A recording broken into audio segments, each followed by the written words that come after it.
Welcome to the Crafty View. I'm Diane Williams, the host for the show, and today I just love coming out here at the Craftsman's Guild, and there's a couple of new people out here that I think we should all meet and find out what they do, how they do it, and why they love it so much. You ready? I'm here at the Craftsman's Guild, and I'm checking out this pyrographer. I've seen many pyrographers in my day, but this is reminiscent of the, what was your inspiration for this piece? This is it's a reproduction of a photograph from the 30s, one of the work project. That's what I was trying to think of. Yeah, the WPA. I wanted to see, just how close I could get to the photograph using wood burning. This is Ed Fordual. He's a pyrographer.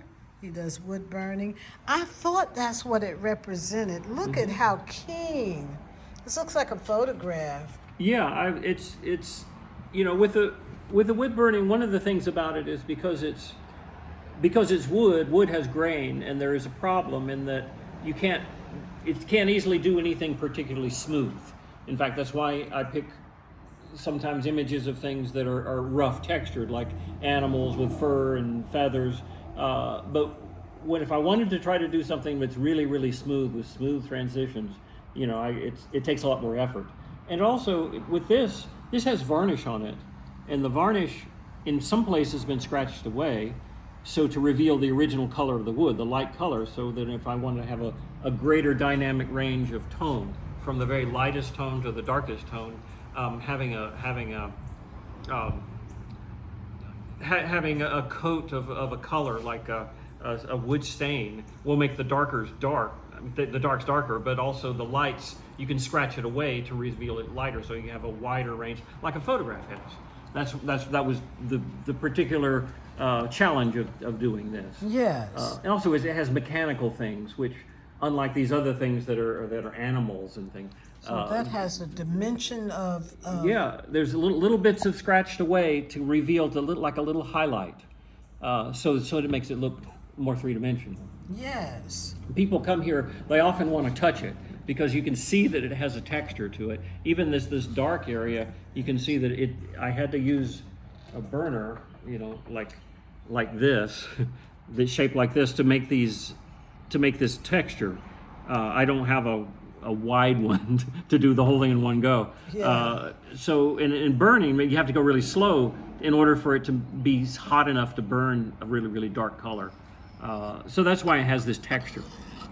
You don't go to school to learn this, do you? No, I already, before I started about 5 or 6 years ago, I was already I already had a degree in art, and I can draw. I've been an artist in making drawings and paintings. But when I changed to pyrography, or added pyrography, it was just learning the skill of the particularities of wood and how you can put an image on wood.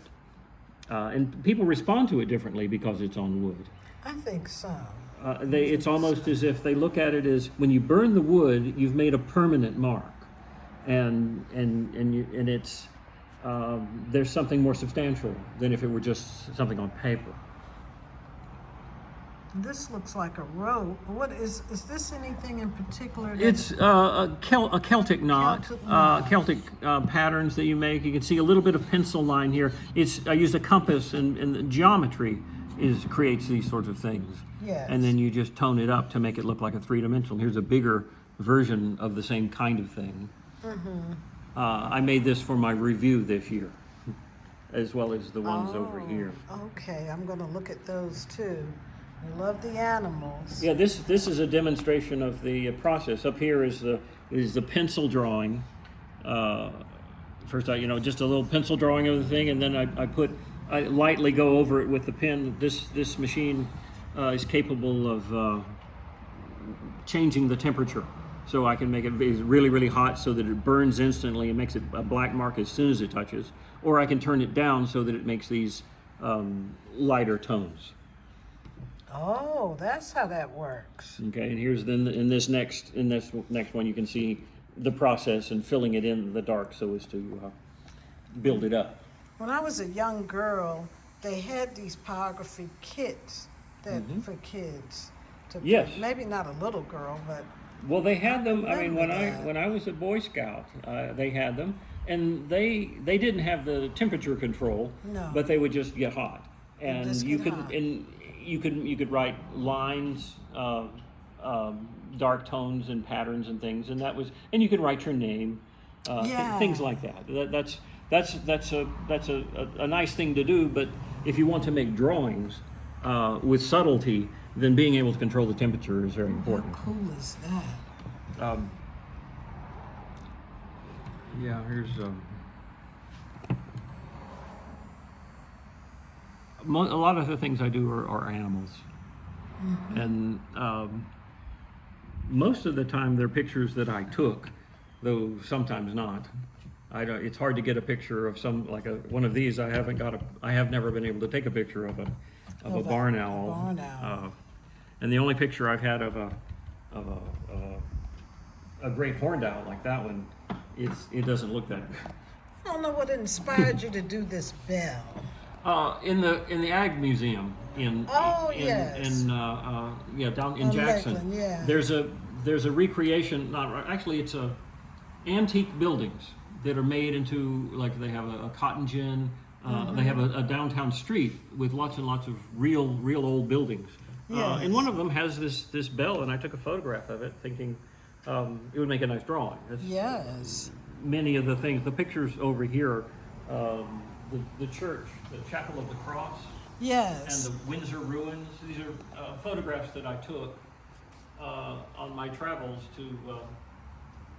When I took them, I thought this would make a good wood burning. I don't know that anyone's done Windsor ruins. That's awesome. These I did for my review. I just wanted a variety of things to show that I was still working. Fabulous, just fabulous. So if someone wanted to get in touch with you, how would they go about doing that? Well, you can get in touch with me through the Is your information through the on- guild, and I do commissions if necessary. There's his phone number and email address. Oh, he's at William Carey. Yeah, I teach drawing, art history, and graphic design. Wonderful. So this is how you get in touch with him. Ed, I think this is fabulous. Are you just playing around to see what else you could do on this big board? Well, people sometimes want to see what it looks like it's very similar to writing with ink or pencil. It makes a little smoke. That's look why at it's better that. to be outside because the smoke will burn your eyes.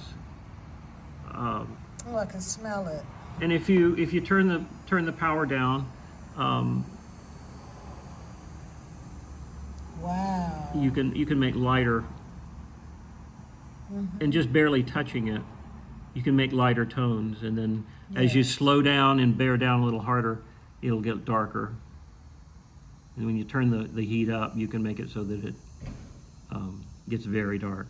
Now, do you have one that has a point on it like a pencil? Or Yes, these You have the different tips come styluses? off, like that, and I have a number of these. Some of them are very sharp pointed, and some of them have like a blade on them. Other kind, but this one does. It will make a wide flat thing. But if you touch it like this on the point, you can make these points. You could do the I mean, thin this line. this is done with it.